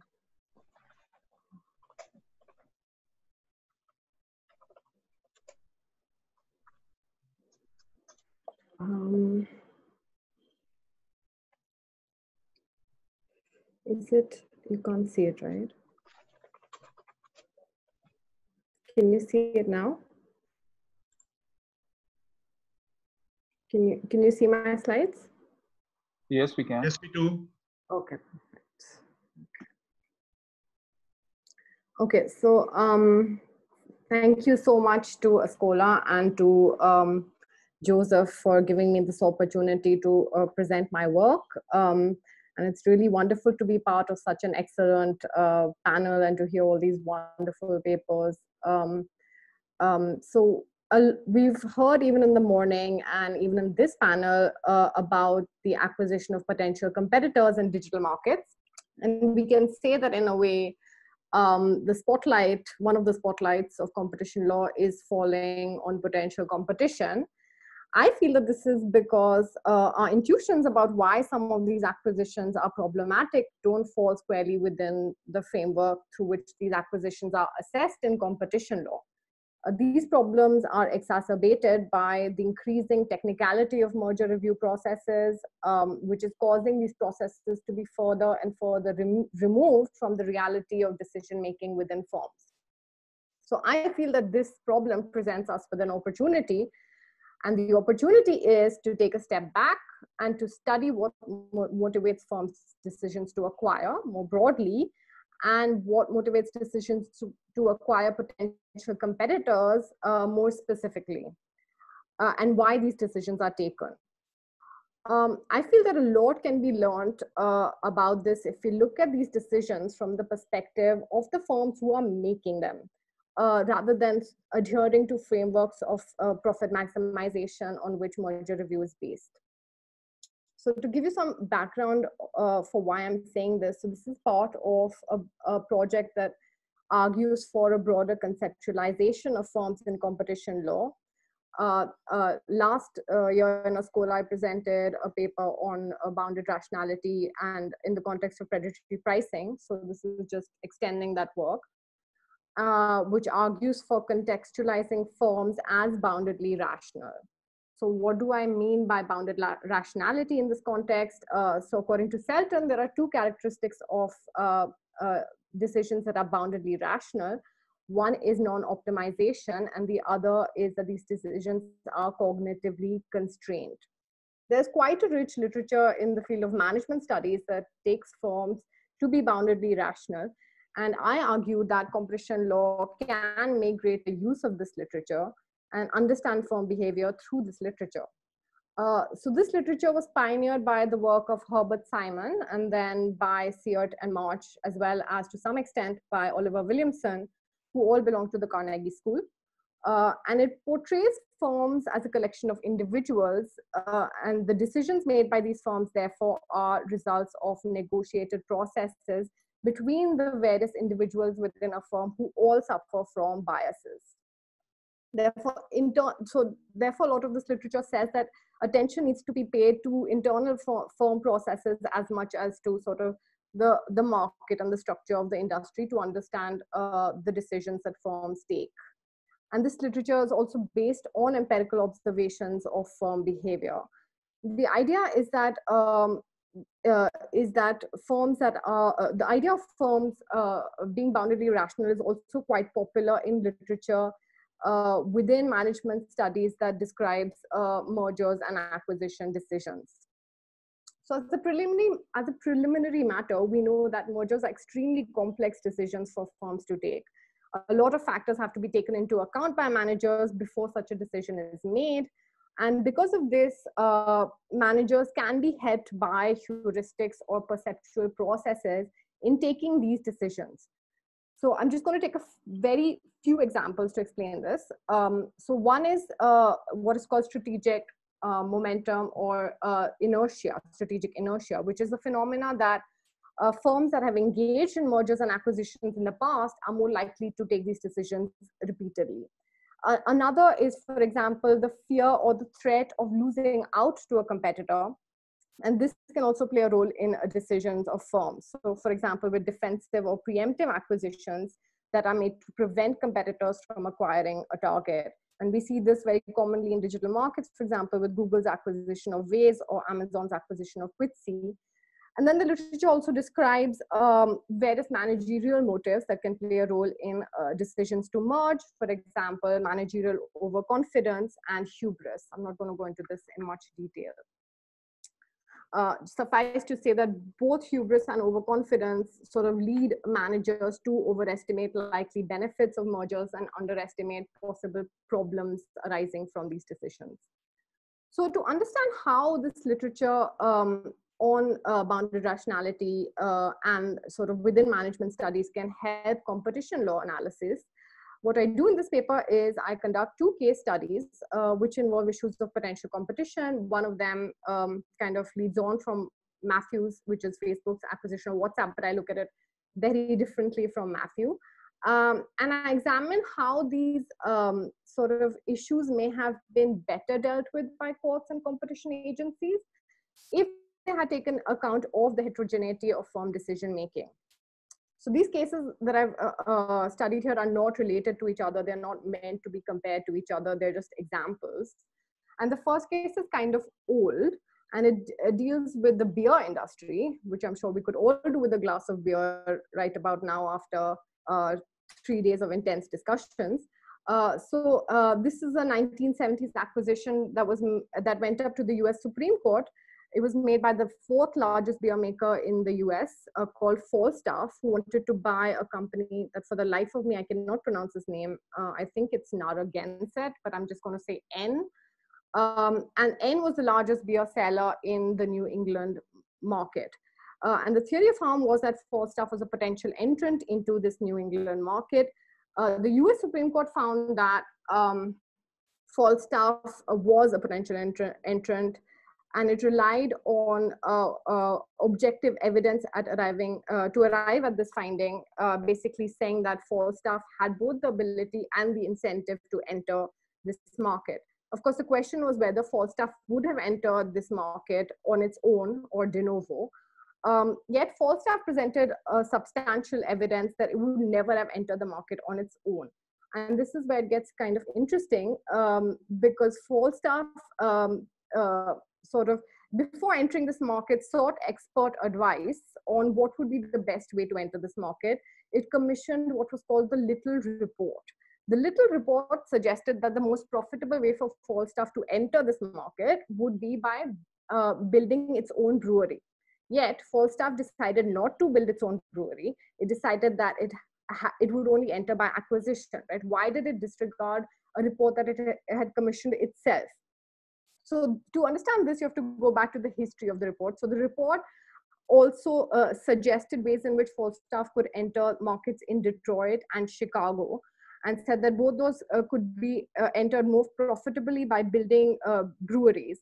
But when Falstaff did this, they ended up making huge losses, which was like one of the most significant losses in their business history, in their recent business history, I would say. And this led them to believe that entering on their own would be too risky. These recent failures were amplified in their minds, what can be called the availability heuristic. The management imputed these failures to a lack of strong distributorship networks that they had. And this led them to have this single-minded concern for having a strong distributorship as the sole metric for successful entry into these markets.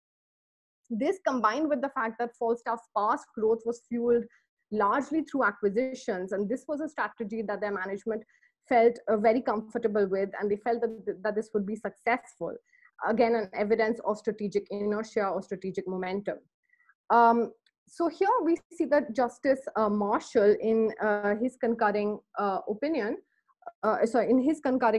says that if we have to sort of balance what a firm is saying would be in its own, would be a decision that it would take versus what economic evidence is saying what a firm should do, we should go with economic evidence, because a profit-making firm cannot be expected to follow a course of action that is against its own economic interest, meaning against the maximization of profits. Yet there is substantial empirical evidence in the context of mergers to show that what Justice Marshall is saying is simply not true. A variety of factors motivate decisions to merge, such as in this case, Falstaff's obsession with having a strong distributorship network. Sorry. So this is also evident from a number of other sort of things that were happening at that time, such as the fact that Falstaff rejected a number of acquisition candidates because they did not have strong distributorship networks, and they made statements in the media saying that a strong distributorship network is what they were looking for in this acquisition. Even Justice Marshall concedes that managers can make mistakes in their assessment of data. Interestingly, Justice Rehnquist, in his dissenting opinion, said that Falstaff's explanation that they would not enter this market without an established distributorship network should be considered as relevant as any economic evidence of why theoretically it was in Falstaff's economic interest to enter this market.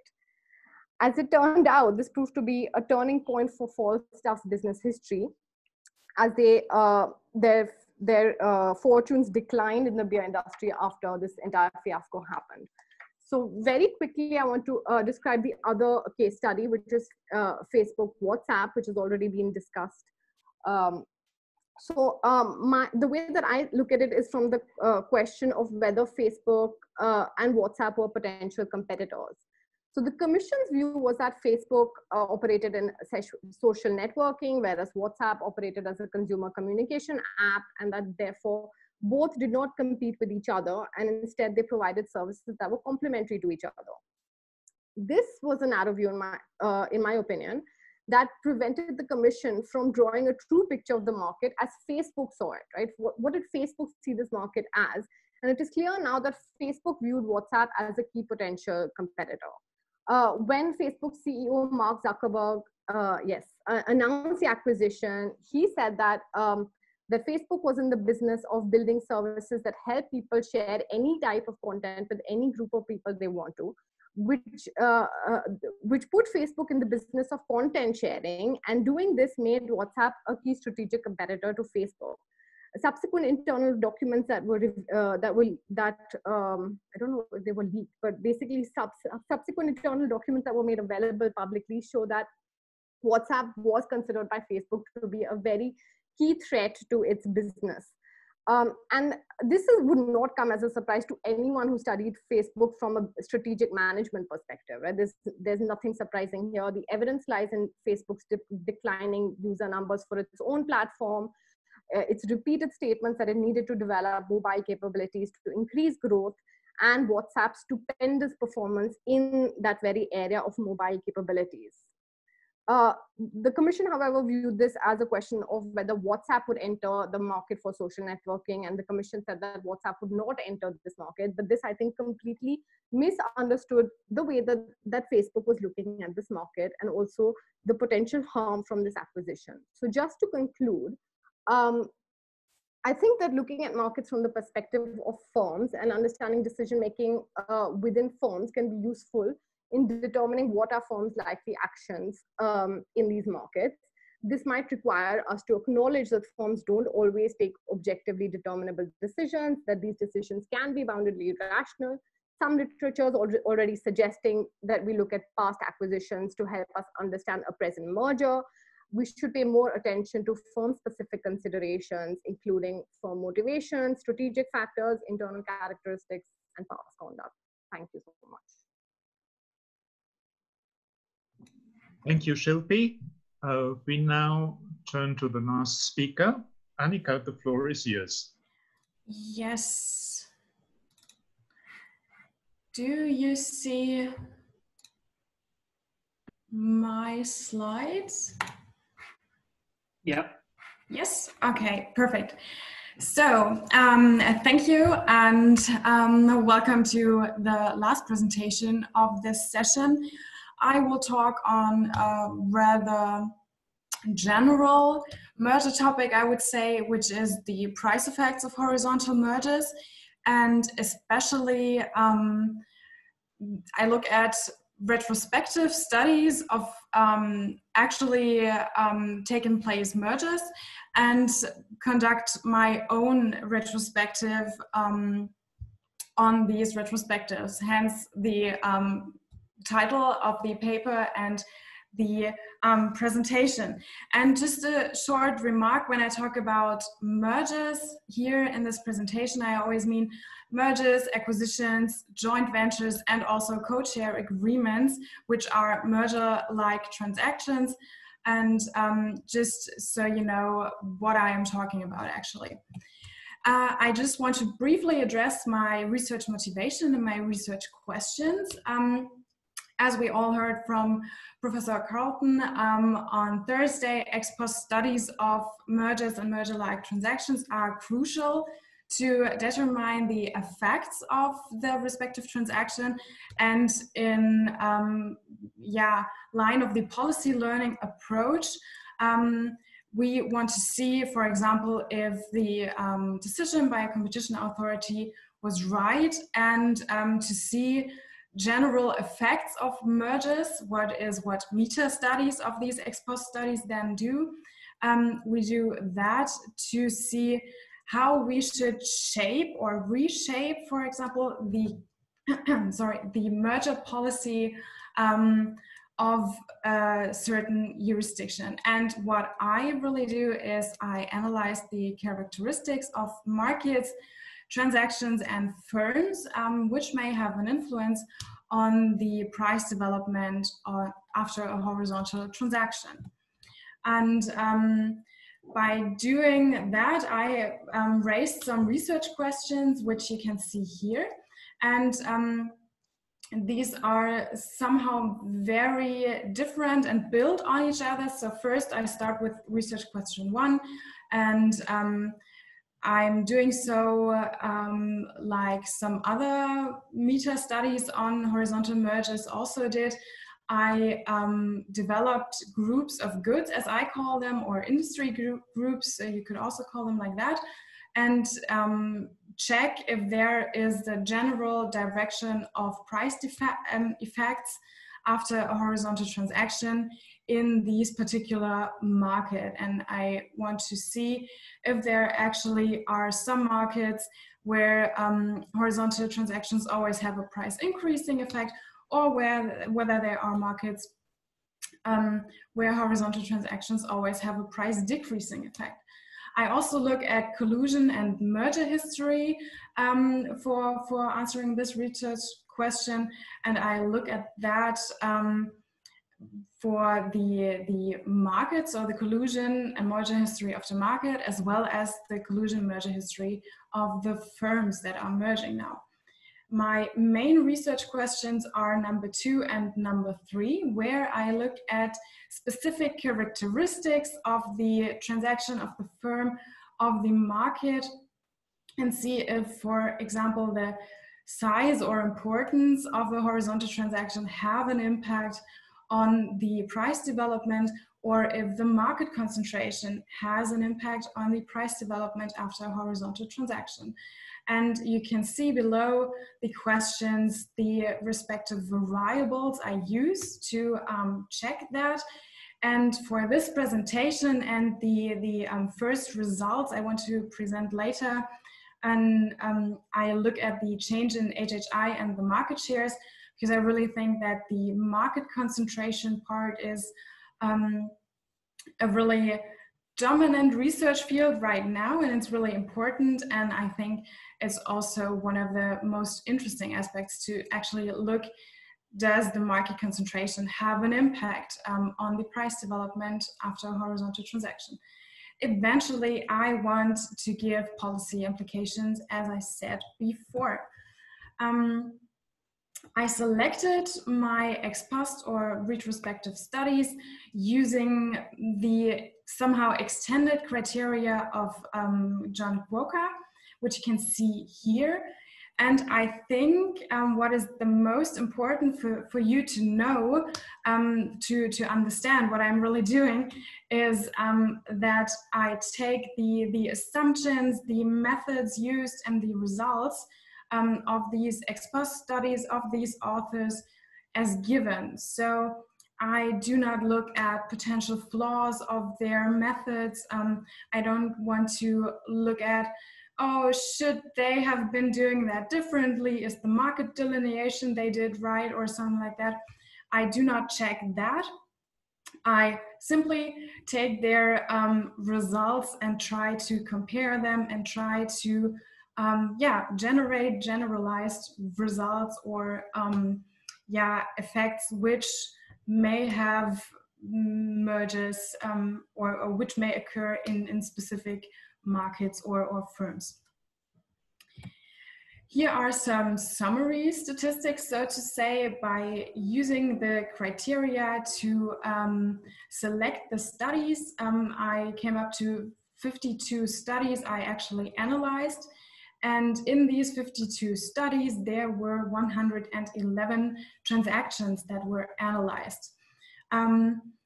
I had to further break the results regarding these 111 transactions down into 201 price effects. And that is because most of the authors, most of the ex post studies look at the price effect of a certain transaction in, for example, different regional markets or in different product markets. So that's how I came to the overall number of 201 price effects. I sadly had to break these 201 price effects further down to 188 because to actually compare these price effects and to actually generate results, so to say, I only could use the price effects that were given in percentages, and that was not always the case. I could convert some of the price effects that were given in currencies into percentages, but that was not always possible. That's why it decreased a little bit further to 188 really analyzable price effects. Nevertheless, a first look I could take at these 201 price effects is the general direction, so to say, of the price effects. And as you can see, we have a little bit over 50% of the cases where the prices increased after a horizontal transaction, and we have 70 cases where the price decreased after a horizontal transaction, and the 22 cases where there is no effect, so to say, were the cases where the authors of the study concluded that the merger actually had no price effect on the specific market, regional market or product market. And as I said, my next step was to develop these so-called groups of goods. And these are 15 groups of goods in different industries. And as you can see, they are rather different also in terms of numbers of cases in these groups. That's what made it sometimes a little bit difficult because the N in some of the groups is not that high. But here you can see these are the 188 really analyzable cases. And with these groups of goods, I work further. And my first step to also answer research question 1 was to look at the price effects in these groups to see are there general results that I can get from these, just looking at these price effects. And what I do not do is I do not compute average price effects in these groups, which is what some of the meta-studies do. I do not do that because I don't think they're really comparable, I would say. So this is just for you, for me, a general overview to see, okay, the price effects of horizontal transactions in different product groups or groups of goods really are different. You can see media products are really broadly scattered, flights a little bit less. And you can see groceries, okay, they tend to lead to, or the horizontal transactions in the grocery area tend to lead to small price increases up to 5%. So that's just the overview. I use these groups of goods, actually they're like a little helper, so to say, for my next step, and where I first look at some of the other variables I showed you beneath my research questions.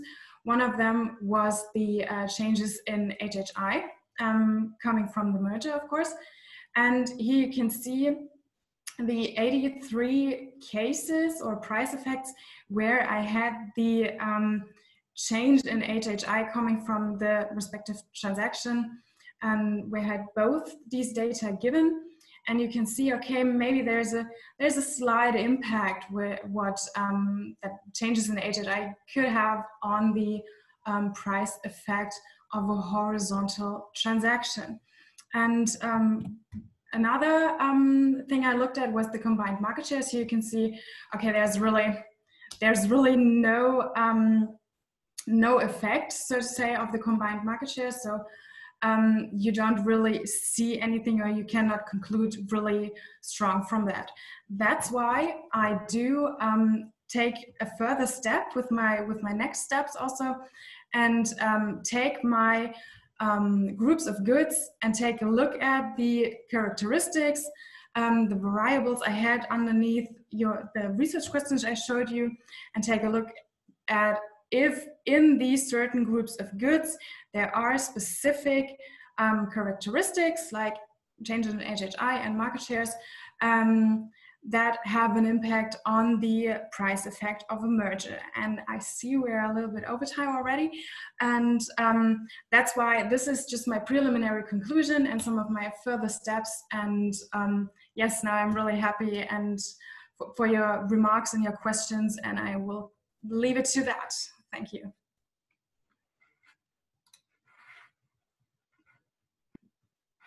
Thank you very much to all the speakers. Now we get to the question and answer session. We still have about 10, maybe 15 minutes. Maybe we try to do it as we did before. There are many questions and comments on Alexander's presentation. Maybe Alexander, would you like to go ahead and react to those remarks and questions? Turn on your micro. Yes, that's right. I'm just trying to find them.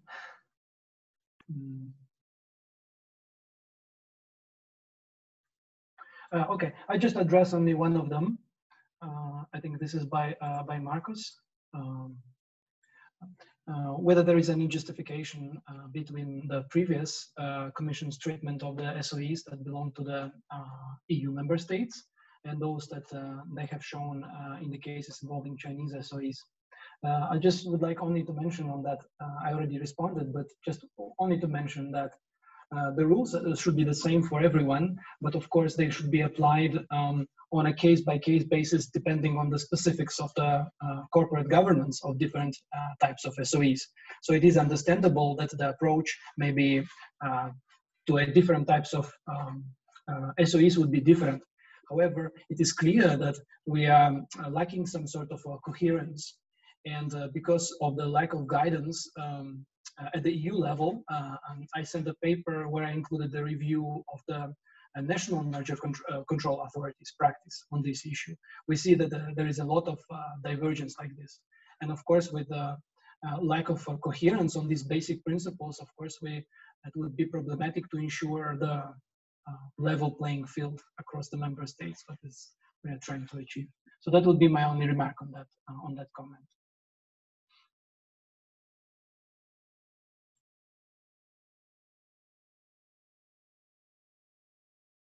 Let's turn to Shilpi. Thank you, Joseph.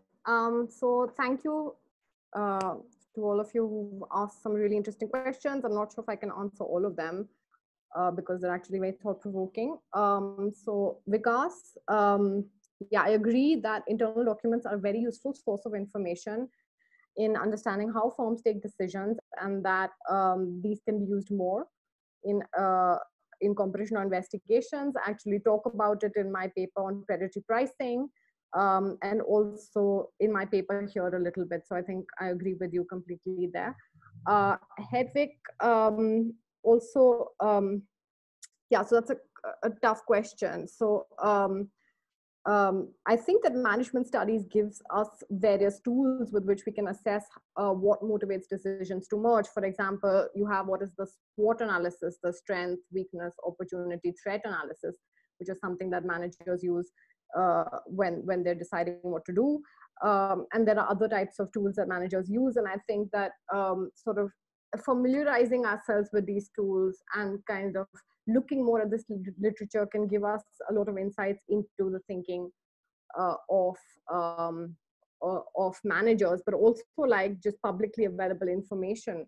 A lot of like sort of what people who are experts in this field from the business side are saying can help us to understand what firms are thinking or their competitive threats in this area.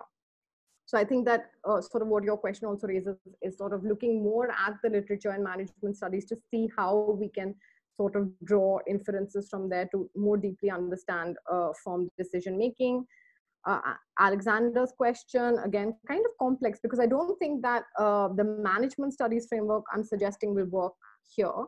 So I think that there are different considerations at play there, and that we might have to explore different ways of looking at how SOEs are taking these decisions. I just see there's a question from Oliver, but I haven't read it. So I think I'll wait for now. I'll read the question and come back. Thank you. Thank you. Let's turn to Annika. All right. Yeah. Thank you, Ruprecht, for your remark. And Roberto, your question goes kind of in the direction what I really cannot say with my results, because I did not look at the specific jurisdictions, and I did not look at what was the theory of harm that was used in the respective case and all of that. And I really only look at the price effects, the actual price effects that came out of an allowed or not even challenged merger. So I do not really look at the decision errors that may have been done here. What I want to do, or what I want to in the end come to, are policy implications in terms of okay, competition authority XY, maybe, dear Bundeskartellamt, please be cautious about mergers in the what could be relevant in the alcoholic beverages sector or groups of goods. If the merging partners are, if the transaction volume is really high, or if the post or if the change in HHI would be really high. So these are the conclusions and the policy implications I want to come to in the end. So I wouldn't say that turns on the criteria for merger review, because the potential price effects are actually a criteria that are used for merger reviews. So I wouldn't say that. Thank you. Are there additional questions? If this is not the case, I would like to ask a question. The last two presentations actually reminded us that in the framework of merger control, we have to make predictions of future developments post-merger, right? And that has always been a particular problem.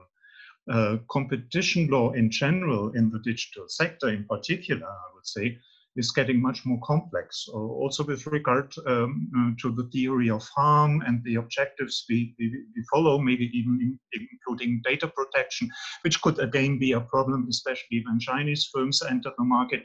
So you continue and continue, and the picture in competition law gets more and more complex, especially when the theory of harm is not on price. Where we can actually measure to a certain extent how developments happen, we clearly have to rely on intent. So what is actually the firm planning to do? I would like to connect this with Andrew's presentation and the concept of killer acquisitions. How do we know that a merger is a killer acquisition? Facebook and WhatsApp was not a killer acquisition. At the end, we saw it was basically an acquisition where Facebook wanted to broaden its customer database, right? To get more economic power, right? WhatsApp is still available. But there might be a concern that in another acquisition of a startup, we will lose innovation. So what we do is that the theory of harm is not in the field of price; it is of a different kind. what do we do in such merger cases where we are uncertain about the real intention? Also, the leadership may change over time, and intention may change. So the obvious answer is do something with regard to the remedies. That is where I actually want to go to. How does this play out? What is your opinion on the remedies? Should we then intervene in much more intensively, not necessarily by prohibiting a merger, but by using behavioral remedies to actually regulate such new companies after post-merger, right? What is your idea? Is this should we go in this direction, or is this also is there a problem of legitimacy for competition agencies? Can I start just? Okay, I would say this is a reason why it's so important to actually look at transactions ex post to see, to learn what were the effects, not just price-wise, but overall. We now see, okay, Facebook, WhatsApp was wrong. Everything went wrong with that, and but I would be cautious using behavioral remedies, I would say. Overall, I want to look at in my data set, I could see if remedies actually have an effect on the price effect. So to see if you would think that remedied mergers have a not so bad price effect than not remedied mergers. I will look at that, but there is some research on that already, and they come to the conclusion that, and they analyzed several European cases, and they come to the conclusion, okay, prohibit or otherwise you will have the negative effects. Overall, it doesn't matter, so remedies doesn't work. They come to that conclusion. But with especially with behavioral remedies, I would be very cautious, because as the commissioner said yesterday, you always have the commission on your shoulder, and the commission has to sit there. So it's I'm not sure. It's not the best the best outcome for all parties, not for the merging parties, but also not for the commission, for example. And that's why I wouldn't say that remedies are the cure for all harm. I would be cautious with that. Of course, in the field of price-related mergers, people certainly continue to prefer structural remedies, right? Also in innovation-related sectors, we often can handle cases much better with structural remedies, and we know that this is less of a problem. But in other cases, we may not be able to do so. Any other ideas on this? Yeah, Oliver? Especially looking at these more digital cases, the problem, I think, is whenever we allow market power to exist, then companies will find a way to exploit the market power. And maybe sometimes we are lucky and it will be efficiency enhancing or whatever, but in most cases, sooner or later, it will be either exploitative or deterring in what way. And so even if we put up behavioral remedies, then we may stop them from doing some abuses, but then they still can be very creative to find other abuses. And so I would actually support those who say that in case of doubt, it's better to prohibit. We talk about mergers and leave the independent units on the market. And if we have strong network effects, direct and indirect network effects, demanding high market concentration, then I think we should very, very deeply think about compatibility. You know? Just to give an example, we are talking about WhatsApp a lot in this panel. And one of the reasons that WhatsApp is so dominant is that if you want to communicate over WhatsApp, you need the other one to be on WhatsApp as well. if we had the same, if we would allow the same framework in mobile telephony, I'm very sure we wouldn't have different mobile telephony operators. When I have a Vodafone mobile telephone, I can make a call to someone who has a Deutsche Telekom or O2 or whatever. But this is not because of why the companies allow that. This is because why we demand that from the companies. And you can call that regulation, or you can call that condition, or whatever. And I struggle to see why we can't keep social networks, communicators, and stuff like that to keep several independent on the market and just demand them to be compatible, to allow a WhatsApp message to be received by a Telegram account and vice versa, and the other way around. So to allow for more companies to be in the market and to allow the positive effects of the network effects to take place without the market power to come up. Is that a behavioral remedy? Good question. Yeah, there may be a preference for the behavioral remedies also by the commission agencies because they want to avoid the cases going to the courts. Because if you prohibit, then you are much more likely to lose the case completely, right? So it's maybe also a strategy to find some middle ground, and so also the courts may play a particular role. And this is where I think some of the speakers referred to this. How do you, and the questions, how do you prove intent, and what is the role of intent in the analysis of the effects of a merger? I think this is a very tricky issue, and it's not fully explored. Maybe another research project for some of us. I don't know. Okay.